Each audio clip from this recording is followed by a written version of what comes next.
I'm going to talk today about the investor story and the importance of the investor story. And that is different than your pitch deck. Everyone wants to know, what do I got to do to have a good pitch deck? Wait, where do I put my slides? How do I do this slide? What's with this slide? And they're always slides. Just tell me the right slides, and that's what makes a good pitch deck. That's not actually the case, okay? A pitch deck is a lot like a resume, right? You can look over here. We've got 3 different examples of resumes. They all have basically the same information, right? They have the same job that they're trying to do, right? They each look a little bit different. They all include the same basic information, but for the most part, what they're trying to do is engage an audience, right? But if you want a better resume, you don't format it differently. You don't change the format. You don't make it look prettier. In fact, the best resume I've ever seen in my life is a guy who handed me a card, and it just had his contact information at the top and had 3 bullet points. 1, valedictorian at Ivy League college that he put it down there. 2, over 100 publications in 35 different legal journals. And 3, justice of the Supreme Court for this specific case, for this specific state. And he goes, with this resume, I can get any legal job I want. Why? Because it was formatted pretty? No, it was 3 bullet points, and that's it. It was because the content was so strong, right?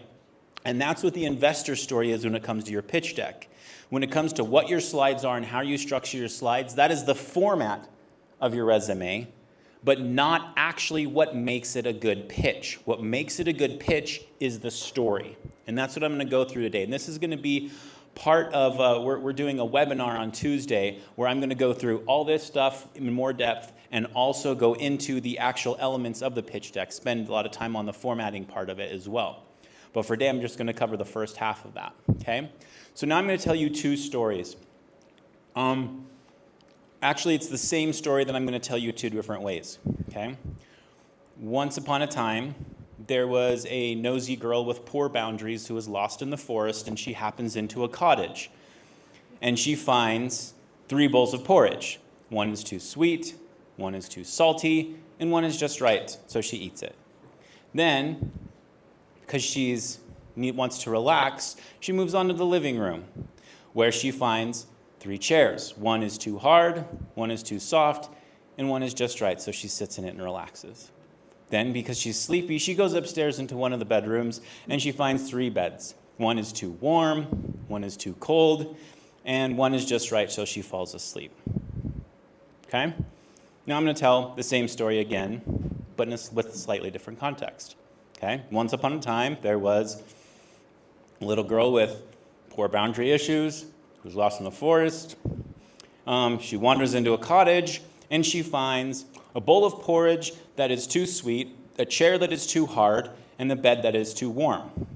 She also finds a bowl of porridge that is too salty, a chair that is too soft, and a bed that is too cold. And then she also finds a bowl of porridge that is just right, a chair that is just right, and a bed that is just right. Okay? What is the difference between these 2 stories? Which is the better story? Well, it depends on what you're trying to emphasize. If I'm trying to tell you the story of R.C. Willey, I'm going to emphasize the need of having a wide selection of furniture when making your furniture decisions. Okay? But if I'm representing or if I'm pitching you IKEA, I'm going to tell the second story because it emphasizes the need for food when it comes to making furniture purchasing decisions, right? It's the same story, different context, but each of them communicates something differently and more powerfully, and that's what you're trying to do. So these are the different elements that you look at when looking at your investor story, and this helps you think through your investor story comprehensively, but it doesn't need to go deeply. In your pitch, you won't be able to go into the weeds, you won't be able to go deep, but you do need to have a comprehensive story, a comprehensive plan that is able to very consistently portray the ideas that you're looking for. So these are the various elements of the investor story. You need to understand your customer very deeply, who exactly that is, and who it isn't as well. You need to articulate the current market conditions. This is the situation that they find themselves in. This is how things currently are. And that leads them to a specific problem. The way things currently are, they encounter a problem. And this is the impact of that problem. This is how that problem affects them personally. And that leads us to the solution, what you as an entrepreneur are going to do about it. And then that leads into your traction, your evidence that your solution will work. This is actually the most important element, and everything else to some degree is the context of that element. It's setting you up for this. Then your go-to-market strategy. Based on this evidence, this is where we are today, and this is where we'd like to go, and this is how we get there. And finally, future possibilities. We'll talk about some of the subtleties of that one. Sometimes you include it and sometimes you don't. So let me go a little bit deeper into these. Okay? So with the customer, what you're really emphasizing is who is it you're taking money from? Who is it that's paying? A lot of times you have a user that isn't paying anything, but a customer is paying to get access to that user. So who you're providing the benefit for is different from who you're actually collecting money from. But you need to be really clear on who are the different actors, who are the different shareholders in the process, and also who is not your customer. If you try to be everything to everyone, you're going to end up being nothing to nobody. So if you're able to get the investor's mind and thought very specifically on this is exactly who we're talking about, this is exactly who we're going to do something for, and so all of these people are not relevant, and that's able to drive a much clearer vision of what you're trying to demonstrate, what you're trying to show.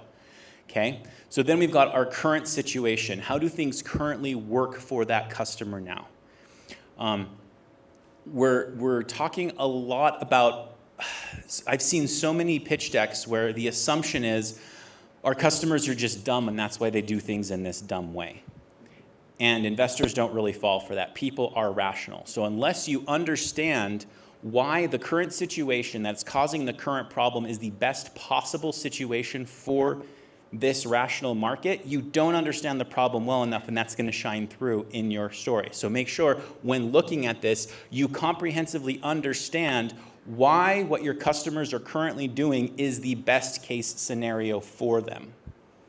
And so you're able to articulate then what the downside is. This is the problem they have with that situation. They act in these ways, which seems irrational or seems dumb or causes these different problems specifically. Here's where they're frustrated. So once you've laid kind of the groundwork, once you've this is the map of the area, you talk about the topography. Here's the difficult parts, here's the bumpy areas, here's the road. Okay? And from there, we go into what is the impact of that problem. Okay, this is the time, money, energy, investment into this. This is the frustration they have. These are the opportunities they're missing out on. This is why they want that problem solved. This is why it matters to them personally. So in our example, who is our customer? It is nosy girls with poor boundary issues that are lost in the forest. Okay, what is her problem?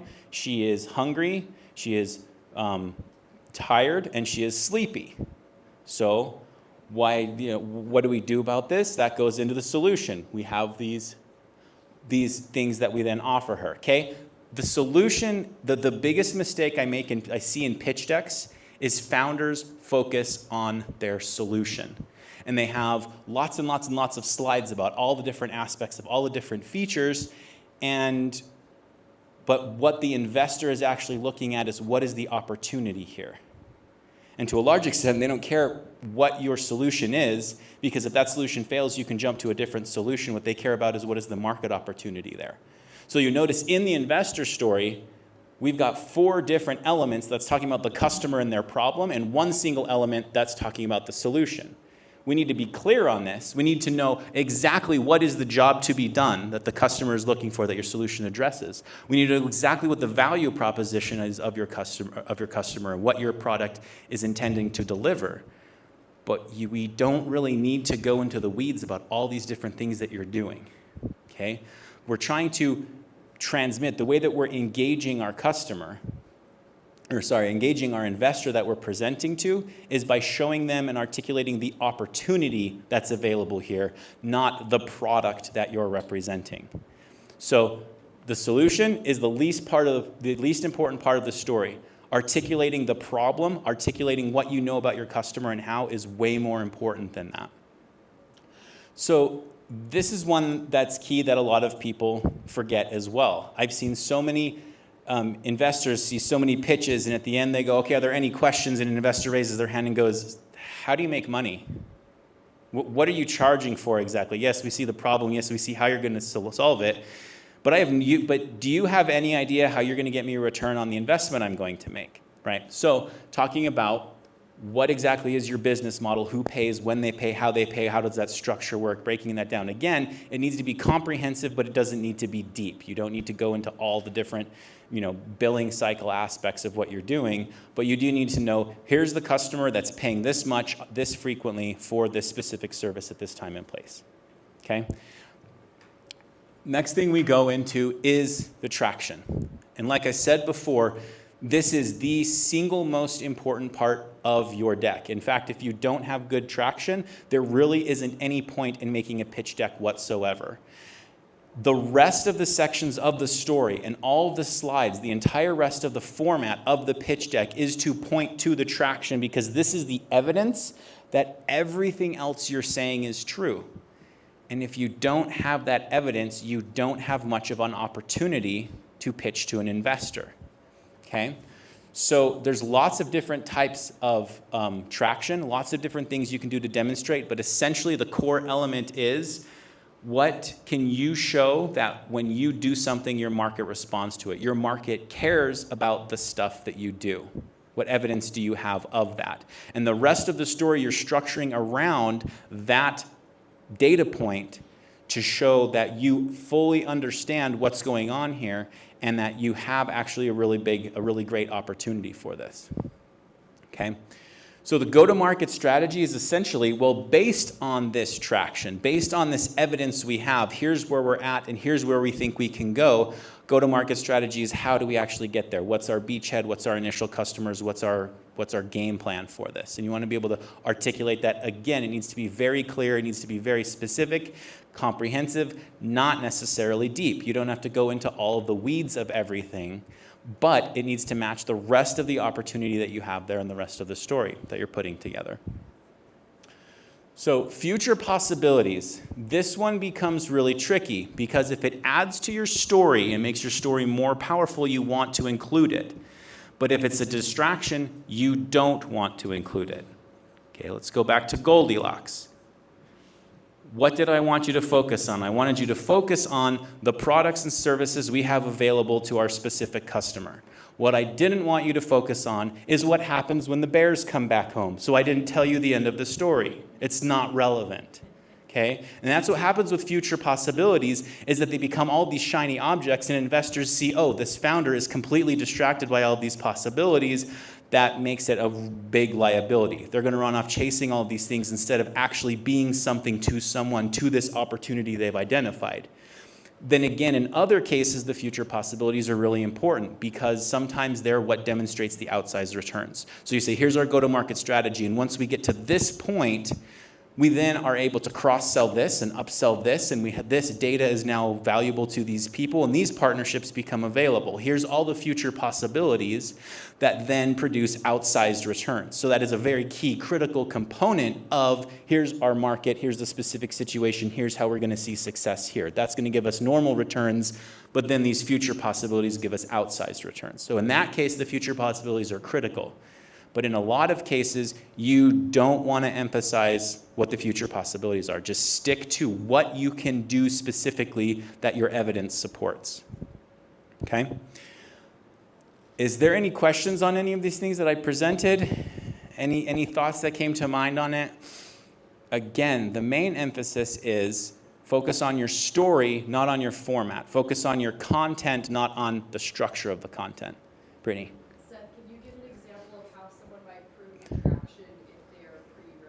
Okay, so the question is, how do you prove traction if it's pre-revenue? And it's kind of like I talked about. It's whatever evidence you have that when you do something, your market cares about it.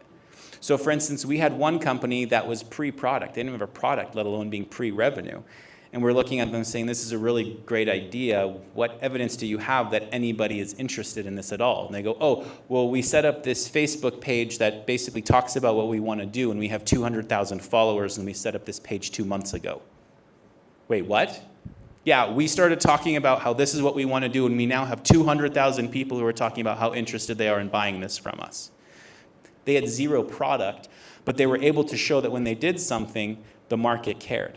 If you're pre-revenue from customers, you can get letters of intent, you can get memorandums of opportunity, you can get pre-orders, you can show whatever you do have that shows this is an independent variable. This is a variable I can't control, but shows the market cares about what we're doing. When we do this, the market responds in this way. That's traction, whether it's sales or not.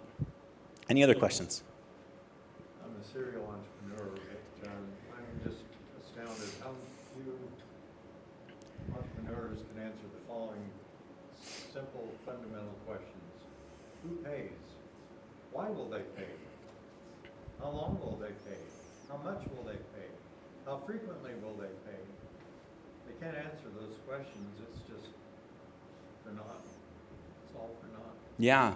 So the comment was basically, as a serial entrepreneur, it's surprising how many entrepreneurs can't answer those basic questions about who's going to pay, why they're going to pay, what's the value proposition, why are people going to enter into this, how long are they going to do it for. These are actually, very simple things. Again, it has to be comprehensive and be able to show you can see and understand this from all angles, but it doesn't necessarily have to be really deep. It can still be very theoretical in nature, but it does need to be grounded in this is what we've seen and this is what we plan to do with it. And unless you're able to answer those specific questions, there isn't much of a story to be told here and isn't much need for a pitch deck in the first place. Any other questions? Awesome. Thanks so much for coming out. Again, this is kind of the first half of a longer presentation we're going to be doing on Tuesday, the 11th. And I'm actually going to go into the slide deck as well. What slides do you want to include? What don't you want to include? But again, it's mostly emphasizing this is the story we have to tell. How do we tell this story in this format? How do we make this story as deep and impactful as possible, given what investors want to see? What are the questions they want to answer? What are those fundamental things that they need addressed in this? And so it's how to do that quickly and powerfully. Again, the slides don't matter. It really is the story. And how you order that story or how you order your slides depends on the type of story you're telling.